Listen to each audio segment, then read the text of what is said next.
Yabona, you can never ever give someone something that she has never or he has never given him or herself. You can never. Yabo, you can go all your way out uthi uzama ukujabulisa umuntu, uzuphule ubreak ama boundaries akho only to find out ukuthi akajabule. Why?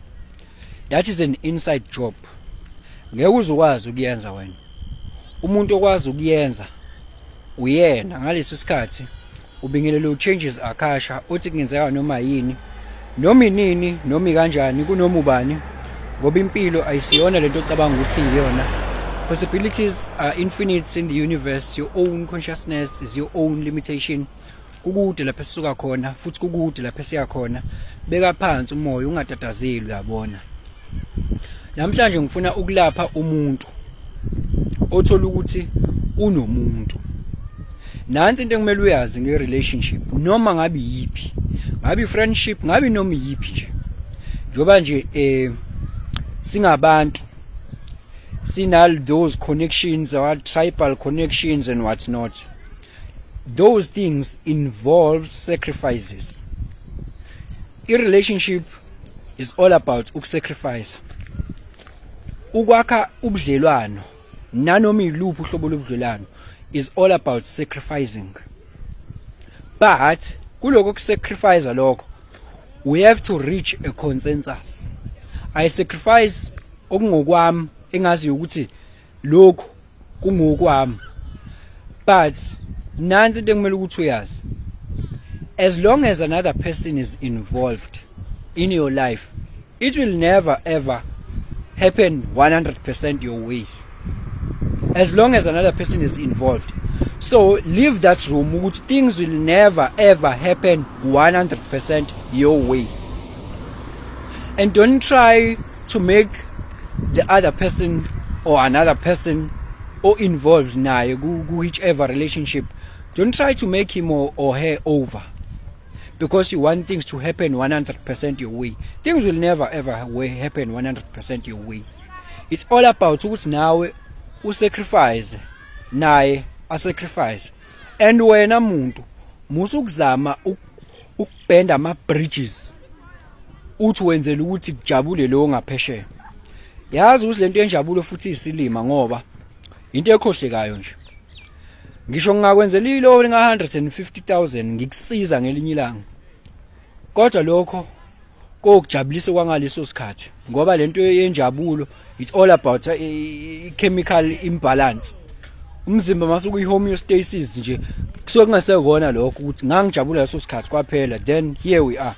That is why ukwazi ukuthi uthi wena hawu lo muntu ngimenzele into ezingaka enje, kodwa ukwazi ukungenza nje, angishiye kanje noma angibetray kanje. Yeah, kwakucounta ngaleso sikhathi because lento yama emotions into up and down, it has to do with emotional wave and biochemical imbalance. Yabo, ayona into permanent, ayona into permanent. So yazi wena ukuthi ngishingabe kuthiwa yini oyenzile, ngikhulu kanganani okwenzile, but yazi ukuthi at some point lonto iyokhohleka. Yabo, why? Because this thing of happiness, it's all about chemical imbalance. When umzimba comes back to the homeostasis, seku neutral nje. Leyo nto leyo it's history. Yabo, I don't even count it. Seku history. Yabo, so ukuthi wena this is what I've done for you, akusa count lokho. It was then. That is why athi umuntu that was then, now it's now. Yabo, so ngekwazi ukungiblackmaila ngalona. So yazi ukuthi ama takeaways la ileyo ukuthi uma ngabe you are involved with another person, things will never happen 100% your way. Kwamukele lokho. Yabo, kwamukele lokho. Number 2, wena don't try to push, break boundaries, going to the point of no return, trying to make someone happy. You will never ever make someone happy. Uyena okwazi ukwenza lokho. Yabo, wena ungenza something oyitshela ukuthi big kakhulu, only to find out ukuthi it's just a thing nje, just a thing, it's not that much, let me do this and then come back.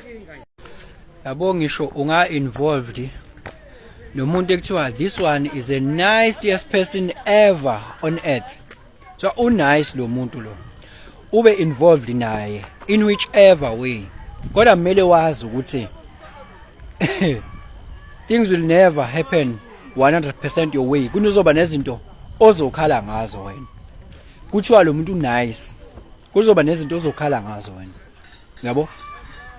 Khona abantu aba-involved nabantu abafundisa abantu ukuthi kuphilwa kanjani, abangama kuthiwa yini lento, bayamentorishana, bawo life coach, yes. Kodwa abantu aba-involved nabo kuma relationships khona izinto abangajabuli ngazo. Why? It will never ever happen 100% your way if another person is involved.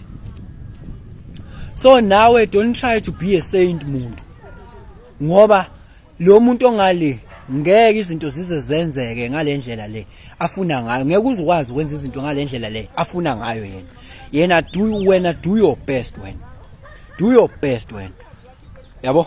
Ngeke uzukwazi ukwenza lokho, ngeke uzukwazi umuntu kumenza ukuthi abe happy, uyena uzokwazi ukuzenza ukuthi abe happy, yabo.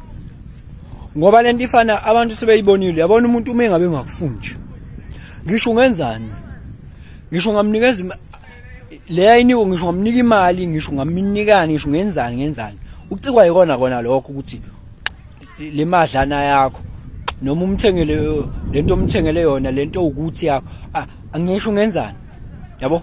Ngobani? Akakufuni, you cannot buy leyo nto leyo, yabo. So izinto la ongayithatha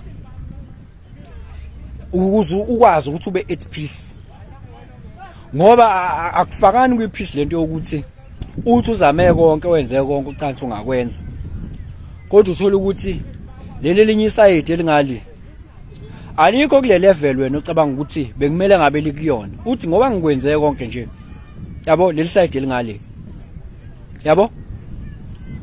Yes, you have done your best when leave it like that, lokho sekuselekena okwakhe, yabo.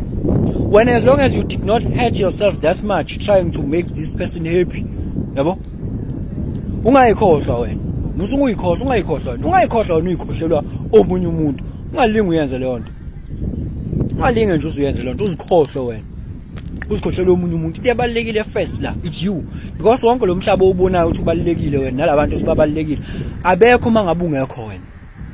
If you are no more, when there are no, those people are no more as well. So kuqala wena first, wena oqalayo first, konke okunye kulandela ngemuva. Ungamsiza kanjani umuntu eminza nawe futhi ubuminza ngokwakho, ngoba wena kumele ube stable first before ukwazi ukuthi urescue. So how can you make someone happy wena ubungeke kwi-instability kwaye wena uthi uzama ukujabulisa yena?